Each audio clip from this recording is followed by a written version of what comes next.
Dear colleagues, good morning. I would like to thank you for participating in this first Mediterranean dialogue on the food crisis. Allow me to thank Germany, Lebanon, Turkey for co-chairing this event, and the FAO, here represented by Director General Chu, for providing its collaboration and technical support. Hunger and food insecurity have always been high on the international agenda, but seldom food scarcity has had such a worldwide impact. I will leave it to Director General Chu to describe the dire situation we are facing today. At the outset, allow me to recall that our discussion takes place against the backdrop of a pressing emergency, assisting Ukraine in exporting the millions of tons of wheat and foodstuff currently blocked in its silos. Italian Prime Minister Mario Draghi has discussed this issue with President Putin and President Zelensky. Italy supports the United Nations and the European Union's efforts to address this issue and thank the German presidency of the G7 for its engagement. We will continue to contribute actively to all international efforts to find a solution to this matter. As a consequence of the Russian aggression against Ukraine, food insecurity is on the rise globally. Many international initiatives and their coordination are being discussed in multilateral fora to tackle the potential disruptive consequences of the new crisis. The G7 leaders established the Global Alliance for Food Security as a strategic international coordination and information exchange mechanism open to interested countries and international organizations. The G7 Global Alliance prioritized regional outreach initiatives starting from Africa and the Mediterranean region with the technical support of United Nations Rome-based agency as FAO, IFAD, and World Food Programme. In this framework, Italy proposed this first Ministerial Mediterranean dialogue on the food crisis. Italy is a strong advocate of the importance of reaching out to the most affected countries. We are ready to hear from them about their needs and concerns and ensure that whatever international action is taken is consistent with their requests. We also think that food security issues are best addressed at the regional level. Countries of the Mediterranean region are bound by geography, history, and a common food culture, the Mediterranean diet, which is recognized by UNESCO as intangible world heritage. For this reason, we have convened this meeting. We look forward to discussing with you concrete responses to mitigate the rising levels of food insecurity in the Mediterranean region and in the longer term to make food systems more sustainable and resilient. In 2021, under the Italian presidency, the G20 adopted the Matera Declaration, the first call to action on this issue for the entire international community. The declaration states that food security and sustainable food systems are key to ending hunger, reducing socio-economic inequalities between and within countries, and promoting inclusive economic growth and sustainable development. FAO also launched the Food Coalition, closely linked to the principles of the Matera Declaration, supported by Italy and other international donors. The Food Coalition stands as a platform we can use to implement any collaborative project originating from this dialogue. We aim today at a pragmatic and action-oriented dialogue. We intended to share with you, by the end of June, a technical follow-up document prepared with the FAO in consultation with the co-chairs and international organizations wishing to take part in this effort. Based on the dialogue's results, the document will identify the areas of collaboration and outline concrete actions. Italy intends to convene a second edition of the dialogue in December during the 2022 Med Dialogues Conference in Rome to take stock of the regional collaboration on the key areas identified. Now, I would like to focus on the 4 areas of discussion of this meeting. summarized in the discussion document based on FAO analysis and circulated in preparation of the dialogue.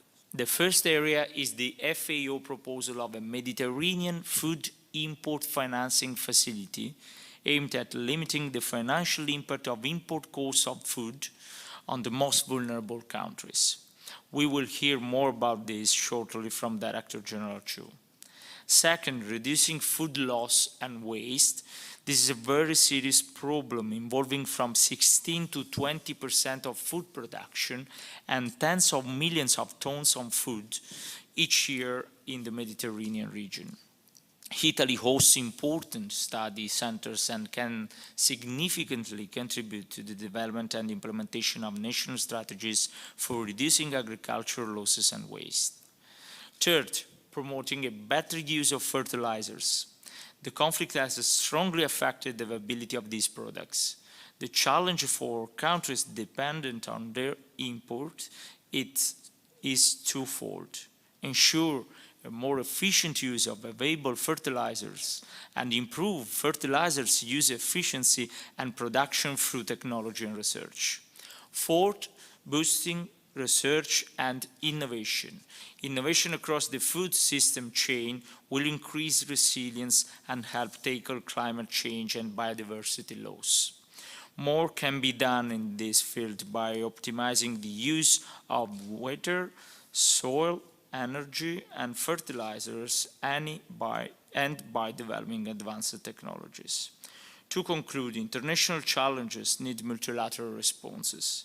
As the President of the Italian Republic, Sergio Mattarella, recently stated, we have chosen multilateralism as we are aware of the interdependence of people's destinies in mutual respect to universally guaranteed peace, development and promotion of human rights. The fight to end hunger requires such a multilateral and integrated approach. We look forward to hearing your views on all these issues and on how to promote a stronger cooperation on food security in the Mediterranean region in line with the Matera Declaration and with the Food Coalition that we launched last year. Now, I'm pleased to leave the floor to the co-chairs, starting with the Germany, President of the G7. Minister Svenja Schulze, first allow me to thank you for co-chairing this dialogue. As G7 presidency, Germany has shown a very strong commitment to tackling the food crisis. Italy fully supports the Global Alliance for Food Security, launched by the G7 leaders upon your initiative, and open to every country and organization sharing our concerns for the repercussions of the pandemic and the war in Ukraine on food security. Minister, we look forward to hearing to your insights. The floor is yours. Thank you very much for this warm welcome. Host ministers, fellow co-chairs, Minister Bo Habib and Minister Karici, Director General Q, estimated colleagues, I'm very pleased to be joining the Mediterranean Ministerial Dialogue as a co-chair, also in my function of representing the G7 presidency. This global crisis demands our global attention, and we are facing the worst food crisis in decades, with the most vulnerable and poorest people in Africa, the Middle East, and the Asian Pacific region being the ones who are the most affected. Russia's unjustifiable, unprovoked, and illegal war of aggression against Ukraine is disrupting agricultural production, supply chains, and trade, and has raised food and fertilizer prices to unprecedented levels, making an already dire food security situation much worse. And Germany is an active supporter of the United Nations Crisis Response Group, which covers a broad range of issues: food security, energy, and finance. And for the G7 presidency, Chancellor Scholz is one of the champions supporting these global response. And saving as many people as possible from starvation now means taking global and immediate action. And for this reason, together with the World Bank President David Malpass, I launched the Global Alliance on Food Security at the G7 Development Ministers meeting in May. The alliance will actively support the United Nations Global Crisis Response Group by focusing on the looming food crisis and bringing together like-minded stakeholders. Through the alliance, we will discuss political options to ease the situation, to coordinate support, and to provide foresight in order to better manage the phases of the anticipated crisis. On behalf of the G7 presidency, I call on the international community to join forces using and leveraging existing institutions and instruments to demonstrate solidarity and give support to those most affected. Besides giving immediate humanitarian assistance, Germany remains committed to a transformation of agri-food systems in the long and medium term. I therefore express my gratitude to Italy, a very committed actor and G7 partner for food security, for supporting the Global Alliance for Food Security, actively engaging in our first steering group meeting and developing the Mediterranean outreach in a complementary way. This Mediterranean dialogue is very timely. It is critically important, after all, to have direct talks with and among the Mediterranean countries, sending a political signal that they are not alone and working together to develop support. German development policy is providing a swift response. Our goal is to mitigate the consequences and create more crisis-resistant structures. The BMZ is providing support to many countries in the Mediterranean region through various agricultural and food security projects and has systematically increased funding for 2022. And then as a result, Germany will be mobilizing about 4 billion euros in total for food security in developing countries. And for example, we will provide direct cash transfers for the purchase of food in Tunisia and Egypt, among other countries.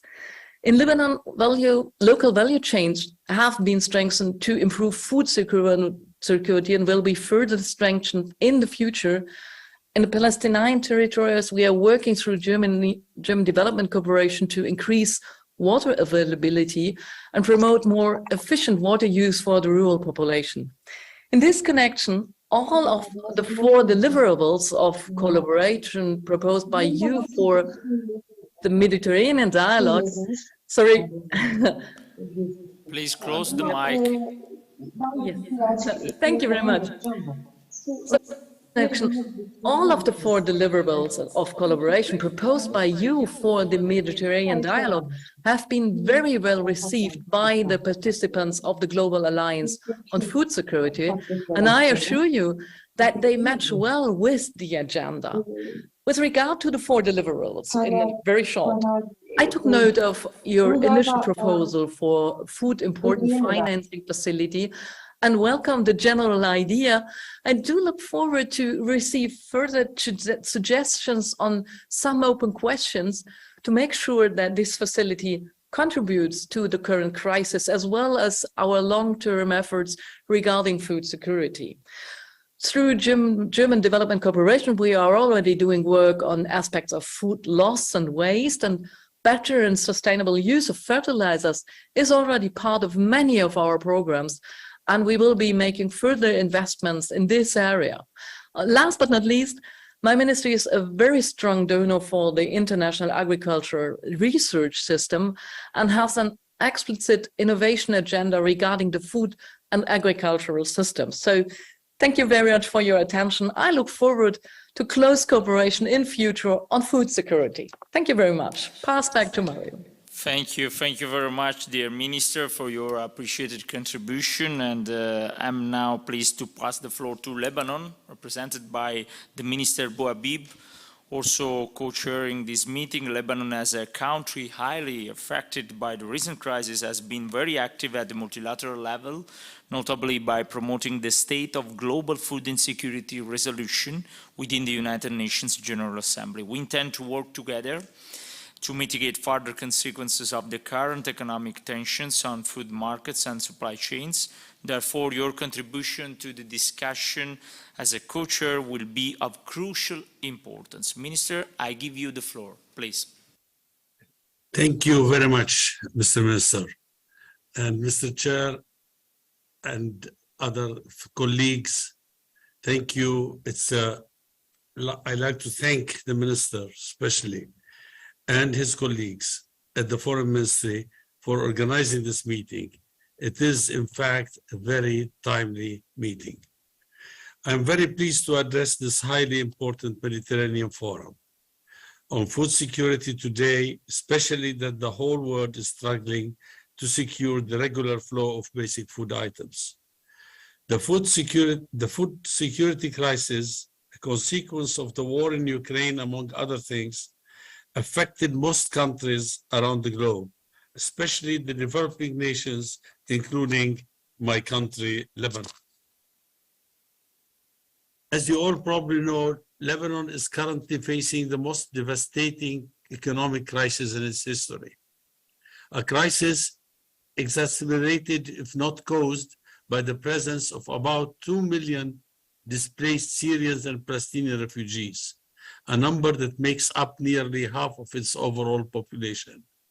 This crisis is exponentially aggravated today by shortages of all kinds and the global rise in prices of fuel and basic foodstuffs. Dear colleagues and friends, the Lebanese people, as well as other nations across the world, are facing this crisis as global attention has shifted to the Ukraine war, bringing my country to the brink of financial, economic, social, and even security collapse. I'm glad that Italy took the initiative to have a Mediterranean conference on this issue. Mr. Chairman, I participated a couple of weeks ago in a food security conference in New York, and I heard speeches, but no concrete solutions to the ongoing crisis. We need to be pragmatic and help in solving the problem the world faces. First, the war in Ukraine must stop at any cost. The world cannot survive with wars, even if they are limited ones. Second, should concerned parties not act favorably to stop the war, they must be pressured to allow the safe export of grains and other commodities without any delay.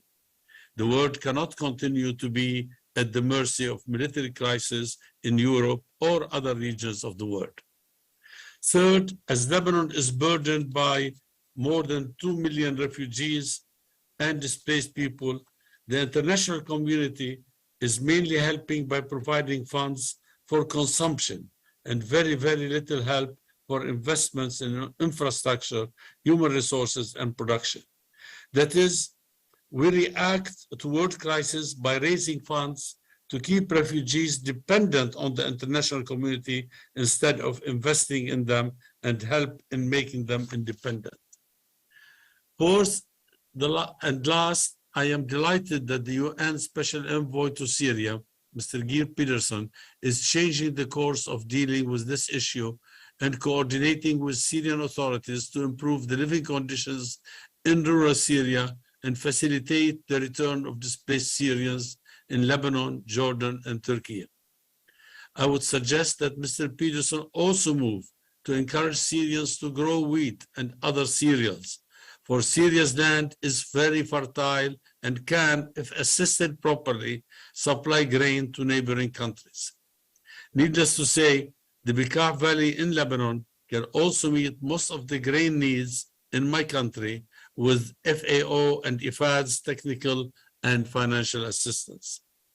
Finally, I would like again to thank Italy's Foreign Ministry for organizing this event and wish the participant utmost success in meeting the challenges the world is facing. And thank you. Thank you very much, Minister Habib, for your remarks and valuable inputs. I now introduce Turkey with Minister Vahit Kirişim, who is also co-chairing this initiative. Allow me to underscore Turkey's important role in facilitating dialogue between all parties, even these hours.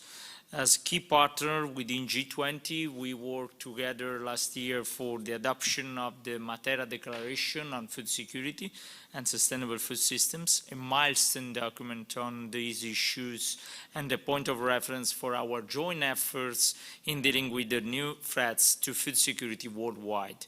Minister Kirishi, you have the floor. Thank you.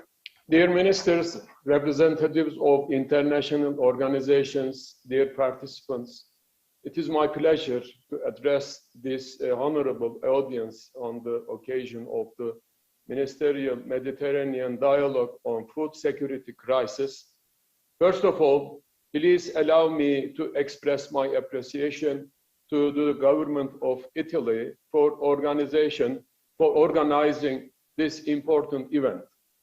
We welcome the UN Secretary General's decision to establish a global crisis response group on food, energy, and the finance to respond to negative impacts of the crisis in Ukraine.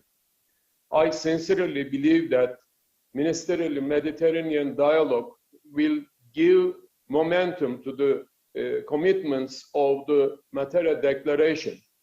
We are ready to support the coalition to establish, to transform food system. The challenges like COVID-19 pandemic and the climate change are global obstacles for successful transformation of the agri-food systems.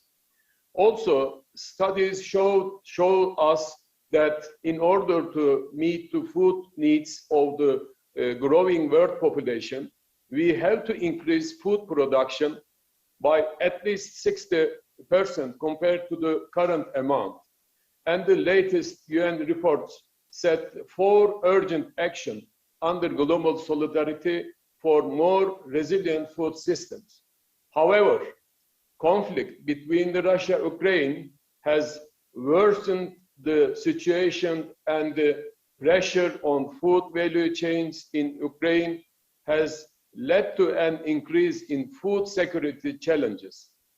In this regard, I would like to emphasize that transformation food system requires strong linkages between the key actors of food systems, not only at national level, but also at regional and international level. Therefore, this dialogue event is an opportunity for all of us in terms of creation of a strong cooperation platform. Dear ministers, in order to elevate the negative effects of the global food security crisis, Turkey declared a 6-point package to support the global food security call to action at the ministerial meeting held in May in New York. The package mainly includes providing the seed and technical expertise, national trade facilitation measures, food aid for refugees, and the funds and the facilities for programs to ensure food security. Besides, we are ready to coordinate our aid with our partners in the execution of pledges. And we reaffirm our dedication to the UN Food System Summit commitments and enhance our cooperation with the international organizations. Dear participants, in addition to this package, we support the UN's humanitarian operation from Turkey with the staff and the aid assistance. Also, we are working to ensure the safe passage of Ukrainian ships carrying grain. It is obvious that there is a linkage between the conflict and the food insecurity. Unfortunately, we have seen this linkage closely in Syria conflict. Turkey has conducted an open gate policy during Syria conflict and with nearly 4 million Syrians, Turkey hosts the largest number of refugees. We have conducted many projects and programs to improve the food security for those people. In addition to our hard work in the field, we are also actively involved in the efforts to transform the food systems. UN Food Systems Summit is one of them, which we prepare our national pathway to deliver game-changing solution for transformation of food systems.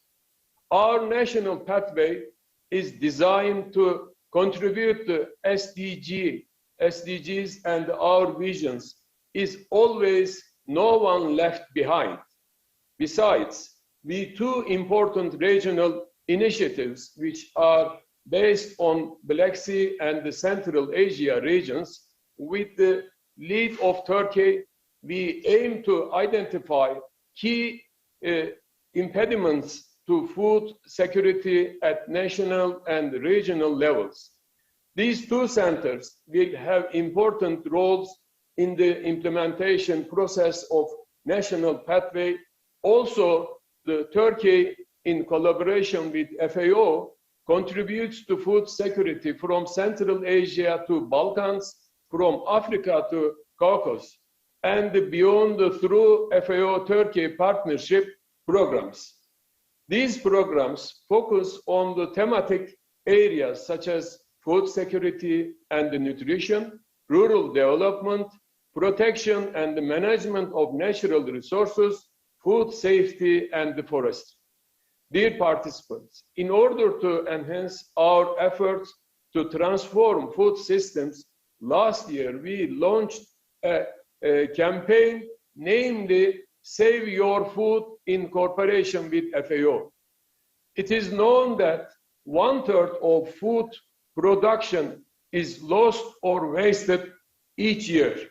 Therefore, reducing the food loss and the waste is one of the key objectives to strengthen agri-food chains and protect natural resources. We aim to combat against the food losses and the waste by raising public awareness both at national and international level. Also, we aim to create a role model by extending good practices on food losses and waste in other regions. Dear participants, before concluding my remarks, I would like to reiterate one point. If we want to achieve political stability, social welfare, and economic growth in the world, we have to ensure sustainable food security. Turkey will continue to work for eradicating global food insecurity, and we are supporters of the G20 Matera Declaration as well as the Food Systems Summit. Thank you very much. Thank you very much, Minister Kirishi, for this interesting intervention and for sharing your views on how to move forward together. I now leave the floor. It's a great pleasure to give the floor to FAO Director General Chu Dong-ju. Director General, let me thank you for FAO's technical support in organizing this meeting and its follow-ups. Director Chu will give us a more precise outlook of the situation in the region and this vision of FAO's role in identifying the most appropriate lines to action. Director, you have the floor. Your Excellencies, Luigi Di Maio, Minister of Foreign Affairs and International Collaboration for Italy. Dear colleagues, ladies and gentlemen, good morning from Rome. I'm so delighted to participate in today's event, and a special thanks to the Minister Di Maio for convening this important meeting together all the colleagues around this region. And to congratulate the government of Italy for his strong leadership in this difficult and challenging period. Today, in the aftermath of the pandemic, with the war in the Ukraine and the conflict in a number of countries, across the world, especially in this region, Near East and North Africa. The global scenario is very complicated. FAO appreciates the commitment of Italy to the G20 material degradation together with all the members of G20, which calls for the strengthened collective effort to achieve the SDG 2 target a year ago and end the old forms of malnutrition. In particular, for proposing the establishment of the Food Coalition, acknowledged in the G20 Material Declaration and the G20 Roma Leaders Declaration. Mediterranean Sea region is surrounded by 22 countries in 3 different continents. For centuries, your ancestors shared this big lake for peace and prosperity. While they have access to the same sea, the countries are very diverse. They're diverse in size, in natural resources, in agricultural traditions, and in their potential to produce. Agriculture provides livelihoods for many people across this region. Farmers have always been coping with the climate crisis, but now the frequencies and the severity of shocks are increasing. So I'm so delighted now here today that all the chair and the co-chair use the term agro-food system. When without agriculture, without food system, without sustainable agro-food system, without food system. Agro-food systems are under pressure from long-term stresses. The increase in energy fertilizer prices is putting at risk the next harvest globally. And the farmers are facing high costs for fuel, feed, and other inputs. The lack of access to the key agricultural input represents a particular risk for countries where low natural soil fertility means that the chemical fertilizer is often essential for food production. While some countries in the region have strong agricultural sectors, many rely on the imports of the cereals to feed their population.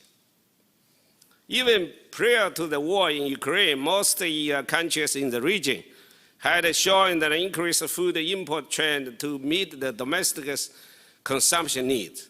For reasons of geographic proximity, wheat and other cereals were often sourced from Ukraine and the Russia Federation. In March this year, the FAO Food Price Index reached the all-time high of 106 points. Despite a slight decrease since then, in May, the FAO Food Price Index remains over 22.8% higher than in May of 2021. As the farmers in Ukraine and other parts of the world keep producing despite the challenge of the war and the conflict, disruption of the trade, and the supply chain of the agricultural input such as fertilizer and feed. It is logistically difficult to get their production to the international market. If the current situation continues, importing countries will have to restore to alternative supplies, but this will take time, and they will also have to pay high transportation costs. Dear colleagues, I'm so delighted now so many international engagement, solidarity happening after the war in Ukraine, chaired by the. Today, we continue to take more action plan to face the challenges together.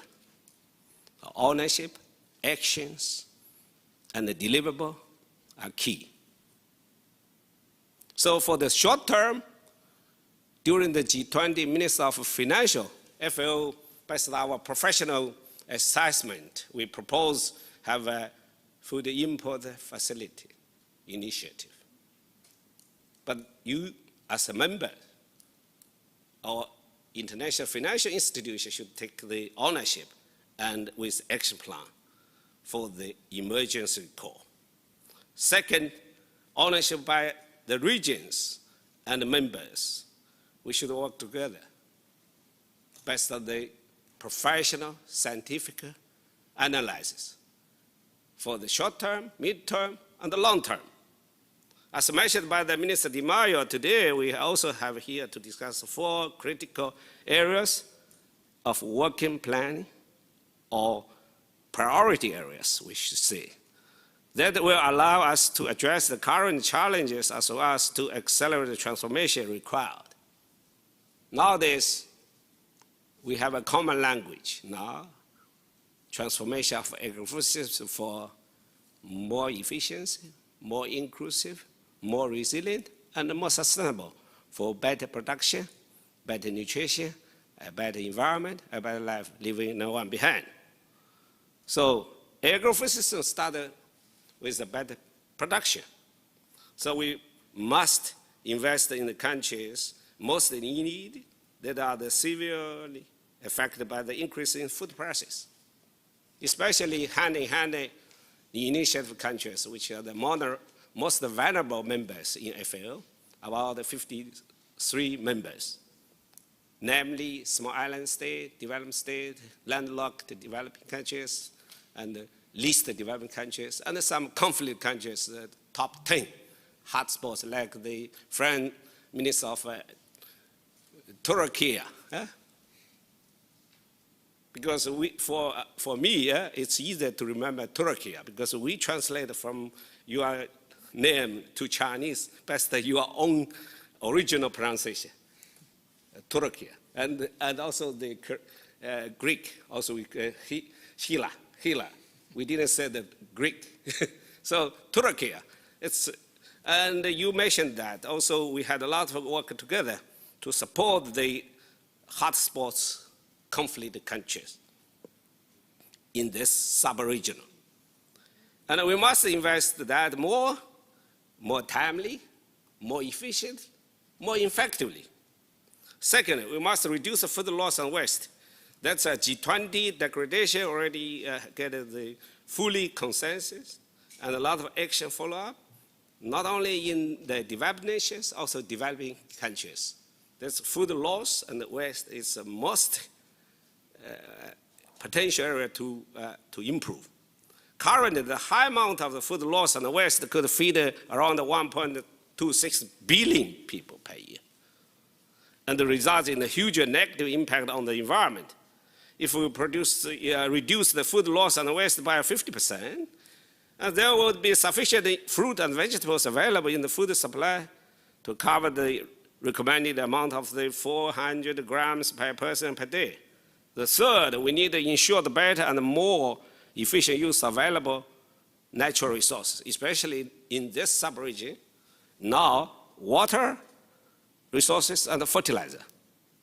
We must use the technology to improve the efficiency of water and fertilizer together, and the transition to the green ammonia, and also some drought animal feed crops.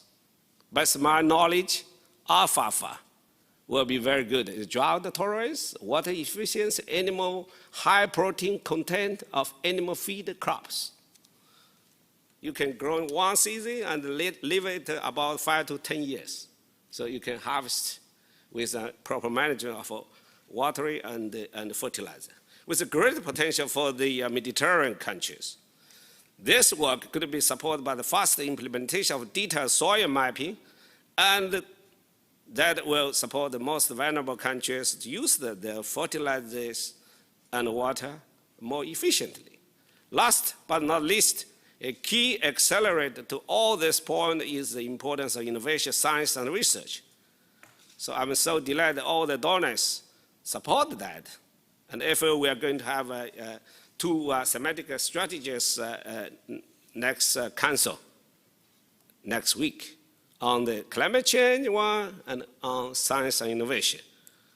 So I strongly encourage all the members to support this 2 thematic strategies for our members to guide our volunteer, guide our priorities. For instance, innovation in data availability can help to improve fertilizer and water use efficiency and their applications. technological and social innovation can significantly reduce market failures and agricultural and improved market functioning. Excellency, food insecurity and high price can become a trigger for instability, particularly in context with sharp inequalities and fragile institutions. We must keep our global trade food system open and ensure that agri-food exports are not restricted or taxed. Market transformation and coordination, not only market transparency, and also coordination in this challenging time are crucial in times of uncertainty and help to stabilize the market and prices. FAO remains committed to enhance the global market transparency through the agricultural market information systems, which is an essential tool to foster confidence in global market. I'm so much appreciate the G7 and the ministers of agriculture support that with their more efforts and input. We must continue to work together in an efficient, effective, and coherent manner to identify opportunities for producing more and better food. Sustainably increasing agricultural productivity and production is critical. We need to offer and apply the risk management tools that will allow all farmers, and big and small, to manage their production and supply chain risks. We must also help those who are most affected by the crisis by strengthening social protection and provide targeted assistance. FAO has been analyzing the global food insecurity situation and its major drivers to provide the required data for tailored and efficient action by the members and the international community. We must work together for better production, better nutrition, a better environment, a better life for leaving no one behind. It's a high time to transform agri-food system for people, peace, and prosperity by working together in partnership. FAO is committed to continue work with all the countries in the Mediterranean Sea and the region, sub-region, and globally for a world free from hunger and malnutrition. Let's do our best. Thank you. Thank you very much, dear Director General. Thank you for your contribution. And I think that your contribution to this exercise is key. We very appreciate and count on your support on the way forward in line with the concern